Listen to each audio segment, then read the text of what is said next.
একদা এক যুবক ময়লার স্তূপে ময়লা ফেলতে গিয়ে একটি অদ্ভুত ও উজ্জ্বল সোনালি চাদর দেখতে পায়। যুবক কৌতূহলবশত চাদর তার সাথে বাড়িতে নিয়ে আসে। সেদিন রাতে যুবক সেই জাদুকরি চাদর গায়ে দিয়ে মনে মনে ভাবল, ইস, আমার যদি একটি বড় বাড়ি থাকত। এই ভেবে সে ঘুমিয়ে পড়ে। পরদিন সকালে ঘুম থেকে উঠে যুবক অবাক হয়ে দেখল সে সত্যিই একটি বিশাল ও বিলাসবহুল প্রাসাদে শুয়ে আছে। সে বুঝতে পারল এটি কোনো সাধারণ চাদর নয়, এটি একটি জাদুকরি চাদর। পরের রাতে যুবক ঘুমানোর আগে প্রার্থনা করল, আমার যদি একটি টাকার গাছ থাকত তবে আমি গরিব ও অসহায় মানুষদের সাহায্য করতে পারতাম।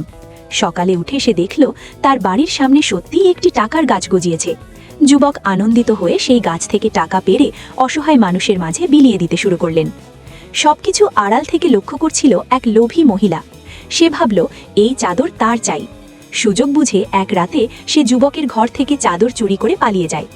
নিজের বাড়িতে গিয়ে সেই মহিলা চাদর গায়ে দিয়ে আয়েশ করে শুয়ে পড়ল এবং কল্পনা করতে লাগলো তার অনেক বাড়ি গাড়ি হবে এবং সে খুব সুদর্শনা হয়ে উঠবে। কিন্তু সকালে ঘুম থেকে উঠে সে ভয়ে চিৎকার করে উঠল। সে দেখল সে যুবকের সেই পুরনো ময়লার ভাগাড়ে শুয়ে আছে এবং তার চেহারা আগের চেয়েও কুৎসিত ও অদ্ভুত হয়ে গেছে। অন্যদিকে যুবক তার প্রিয় চাদর হারিয়ে কান্নাকাটি করতে থাকেন। শিক্ষা: লোভ মানুষকে সর্বনাশের দিকে নিয়ে যায়। অন্যের সম্পদ অন্যায়ভাবে নেওয়ার ফল কখনো ভালো হয় না। যুবক বলল, আমার চাদরটি হারিয়ে গেল, তবু কেউ লাইক সাবস্ক্রাইব করল না।